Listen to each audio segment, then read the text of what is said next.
నమస్కారం. రైట్, ముందుగా వేల్పూర్ శ్రీనివాసరావు గారు, అప్పటి సీఎం జగన్ ఆహ్వానం మేరకే నేను వెళ్ళా. మొదట లంచ్కి ఇన్వైట్ చేశారు, తర్వాత ఇండస్ట్రీ సమస్యలకు సంబంధించి కూడా కోవిడ్ నేపథ్యంలో కూడా ఒక 5గురికి పర్మిషన్ ఇచ్చినా మేము ఒక 9-10 మంది వెళ్ళాము. ఆ బాధ్యత నాకుంది, వెళ్ళానన్నారు. కానీ సభలో బాలయ్య ఆ రకంగా సీరియస్ అవ్వడానికి గల కారణం ఏంటి? చట్టసభలో జరిగినటువంటి డిస్కషన్ కాబట్టి దీని గురించి మీ కామెంట్ ఏంటి? చిరంజీవి గారు గత ప్రభుత్వంలో పేర్ని నాని గారు అప్పుడు మంత్రిగా ఉండగా చిరంజీవి గారిని ముఖ్యమంత్రిని కలవటానికి రమ్మని చెప్పటం, చిరంజీవి గారు కొంతమంది ప్రొడ్యూసర్స్ అదేవిధంగా డైరెక్టర్స్ వాళ్ళని తీసుకుని వెళ్ళి ముఖ్యమంత్రి గారిని కలవటం జరిగింది. సినిమా పరిశ్రమకు సంబంధించినటువంటి ఇబ్బందులు ఏవైతే ఉన్నాయో ఆ రోజు ముఖ్యమంత్రితో మాట్లాడటం, ఆయన కూడా దాని మీద సానుకూలంగానే స్పందించారని చెప్పారు, స్పందించారు. తర్వాత సినిమా టికెట్స్ ఇష్యూలో కానీ మరి ఇంకేమన్నా సినిమా పరిశ్రమలో చిన్న చిన్న విభేదాలు అనేవి ఆటోమేటిక్గా ఉంటాయి, వాటన్నిటి మీద మాట్లాడారు. దాని మీద పెద్ద ఎత్తున కామెంట్స్ ఏమీ లేవు. అయితే చిరంజీవి గారు అప్పుడు ముఖ్యమంత్రికి విష్ చేసినప్పుడు ప్రతి నమస్కారం చేయలేదు జగన్మోహన్ రెడ్డి అనే దాని మీదే కామెంట్ జరిగింది తప్పితే ఇంకా సినిమా ఇండస్ట్రీస్ దాని మీద ఇంక దేని మీద కూడా డిస్కషన్ జరగలేదన్నమాట. వచ్చిన వాళ్ళు కూడా ఎవరో కూడా దాని మీద మాట్లాడిన సందర్భం కూడా లేదన్నమాట. అయితే నిన్న అసెంబ్లీలో బాలకృష్ణ గారు మాట్లాడుతూ, అంటే గతంలో ఏదైతే మరి వాళ్ళ అక్కని అసెంబ్లీలో అవమానపరిచారు అనేటువంటిది ఇవన్నీ ఉండొచ్చు ఆయనకి. దాని మీద మాట్లాడినప్పుడు మరి సైకో అని చెప్పేసి జగన్మోహన్ రెడ్డిని ప్రస్తావిస్తాం, ఇవన్నీ జరిగింది. అయితే ఆ డిస్కషన్లో ఏ విధమైనటువంటి సంబంధం లేనటువంటి చిరంజీవి గారిని కూడా తీసుకొచ్చి చిరంజీవి గారి దాని మీద కూడా కామెంట్ చేయడం జరిగింది. అయితే ఇవాళ సాక్షి పేపర్లో చూస్తే చిరంజీవి ఎవడో అన్నట్టుగా సాక్షి పేపర్లో రాశారు. వాళ్ళకి ఒక రకంగా అది పండుగలేండి. అదే అంటే నేనేమంటున్నా అంటే బాలకృష్ణ గారు మాట్లాడిందేమో ఆ రోజు ఎవరు వెళ్ళారో ఏం మాట్లాడారో ఎవరో కొంచెం ఫోర్స్ఫుల్గా మాట్లాడలేదు అన్నట్టుగా ఆయన చెప్పినట్టు ఉందన్నమాట.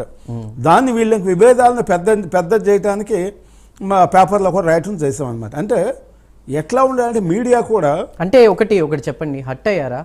చిరంజీవి గారు ఏమో నేను బాలకృష్ణ కామెంట్స్ని నేను టీవీలో చూసి స్పందించాల్సిన అవసరం ఉంది కాబట్టి స్పందించా అన్నారు. ఆ టైంలో వెళ్తున్న టైంలో బాలయ్యకి నేను ఫోన్ చేయడం జరిగింది, బట్ ఆయన ఫోన్ కనెక్ట్ కాలేదు, స్పందించలేదని చాలా స్పందించలేదు. వేరే జమునీ కిరణ్ నేను ఆ బాధ్యత చెప్పాను. రైట్, ఆ జమునీ కిరణ్ గారు కూడా వెళ్ళారు, వెళ్తే అందుబాటులో రాలేదని చెప్పారు.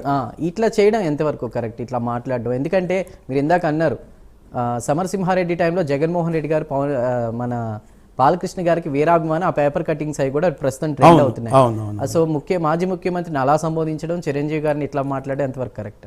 అంటే ఏదైనా కూడా చట్టసభల్లో పార్లమెంటరీ లాంగ్వేజ్ వాడాలి. దురదృష్టం ఏమైందంటే మనం గత ప్రభుత్వంలో చూసిన తర్వాత చట్టసభల్లో పూర్తిగా బూతులు మాట్లాడతాం. అంటే ఎవరన్నా యువత చూసినా కూడా అంటే అసెంబ్లీలో శాసనసభ్యులు ఈ విధంగా ఉంటారా అనేటువంటి పరిస్థితుల్లో మాట్లాడుతున్నారు అన్నమాట. అంటే ఎవరు అన్పార్లమెంటరీ లాంగ్వేజ్ మాట్లాడినా లేదా సభలో లేని వ్యక్తుల గురించి మాట్లాడినప్పుడు స్పీకర్ కూడా వెంటనే కట్ చేయాలి. స్పీకర్ గారు ఇమీడియట్ కట్ చేయాలి, లేదా దాని పిక్చర్ కానీ ఇంకా పెద్ద స్థాయిలో పోతే ఇమీడియట్గా సభ్యుల్ని సస్పెండ్ కూడా చేయొచ్చు అన్నమాట. అంటే ఇక్కడ దాకా ఎలాంటిది అంటే ఒక సీనియర్ ఎమ్మెల్యే అయి ఉండి బాలకృష్ణ గారు ఇవన్నీ కూడా మాట్లాడటం కరెక్ట్ కాదు. ఎందుకంటే చిరంజీవి గారు కాంట్రవర్షియల్ చేయలేదు, ఆయన వెళ్ళారు, గవర్నమెంట్ రమ్మంటేనే వెళ్తారు వీళ్ళు. అక్కడికే చెప్పారు 5గురిని అడిగితే మాకు మరి 10 మెంబర్స్ అన్నా కావాలి, కొంతమంది మేము తీసుకెళ్ళాలంటే ఓకే 10 మెంబర్స్ కూడా పర్మిషన్ ఇచ్చారని చెప్పారన్నమాట. అంటే ఇలాంటి ఇష్యూస్ని మనం అనేక సినిమాలు వచ్చినాయి గతంలో. అంటే సినిమా ఇండస్ట్రీ అనేది ఒక పవర్ఫుల్ ఇండస్ట్రీ. ఆ ఇండస్ట్రీని ప్రజలకు ఉపయోగపడేటట్టుగా వినోదాత్మకంగా ఉపయోగించాలి. కానీ దురదృష్టవశాత్తు తెలుగు సినిమా పరిశ్రమలో మరి కొంతమంది డైరెక్టర్స్ ప్రభుత్వంతో కుమ్మక్కయ్యి కొన్ని పిచ్చి సినిమాలు తీయటం, సైకో సినిమాలు తీయటం, అంటే సమాజం మీద ఒక విషయాన్ని చెమ్మారు ఎన్నికలకు ముందు. మరి నిజంగా బాలకృష్ణ గారు ఆ రోజు ఆ విధంగా విషయం చెబుతూ ప్రభుత్వమే వాళ్ళకి వర్మ లాంటి వాళ్ళకి డైరెక్ట్గా గవర్నమెంట్ కార్పొరేషన్స్ నుంచి ఒక 2 కోట్లు అంతా ఇవ్వటం జరిగిందనమాట. ఇలాంటివి జరిగినప్పుడు మరి రాష్ట్రంలో ఒక పక్కన రాక్షస పరిపాలన జరుగుతుందని మనం చెప్తున్నాం. చేసినప్పుడు బాలకృష్ణ గారు కూడా 1-2 సినిమాలు ఆ రోజు రాక్షస పరిపాలన మీద చేస్తే చాలా బాగుండేది అన్నమాట. ఆయన మరి ఏ రోజు ఆయన మాట్లాడకుండా సైలెంట్గా ఉండి గవర్నమెంట్ వచ్చినాక 1.5 yearకి దాని మీద మాట్లాడటం అనేది అది నిజంగా హాస్యాస్పదం అనమాట. ఎందుకంటే ఒక సీనియర్ నటుడు హీరోగా ఉండి ఒక 3 సార్లు లగదారుగా ఎమ్మెల్యేగా ఉండి ఇలాంటి వ్యాఖ్యలు చేయటం వల్ల ఏమైందంటే కూటమిలో కూడా ఒక విభేదాలు ఉన్నాయి, కూటమికి నష్టం జరిగేటువంటి పరిస్థితి ఉంది.